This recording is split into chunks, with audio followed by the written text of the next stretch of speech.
original vision for Darksiders was pretty grand. And we weren't able to execute on that fully in Darksiders 1, but Darksiders 2, a lot of the stuff we really wanted to have in there, like loot, like skill trees, leveling up, a big world that you could explore at your leisure, getting new abilities that allow you to then see more of that world. We get to do a lot of that in Darksiders 2, and we're really excited about it.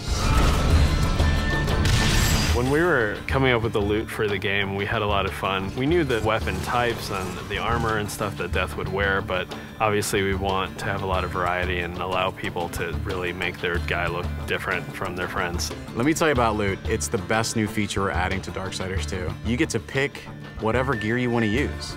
Do you want to use a heavy axe? Do you want to use a faster set of claws?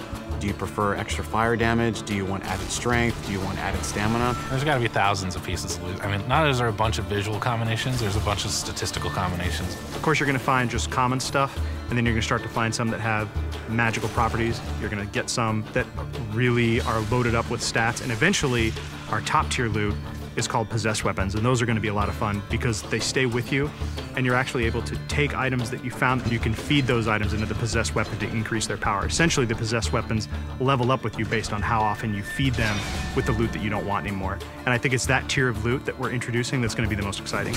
In Darksiders 2, we've got a skill tree. There are two major sides. You've got the Necromancer side and the Harbinger side. The Harbinger is more warrior-based, melee, in-your-face, hand-to-hand combat, weapon-based combat. Necromancer is your spellcaster. Your big nukes, fire, arcane, lightning, all that cool stuff. There's certainly not a chance to just stand in one place in Darksiders 2. The characters are more aggressive in this game. They're kind of up on top of you very quickly. So one, you have to think a lot quicker than you did on the first one.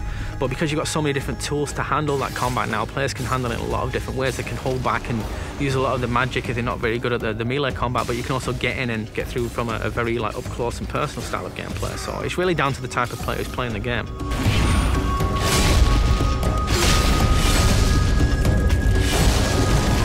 It's absolutely worth playing the game for the second time. We hold back some of our really high-end powerful loot items for the second read through.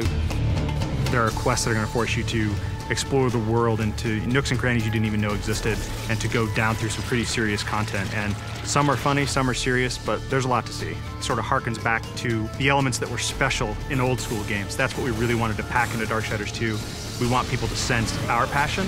It's a game made for gamers by gamers.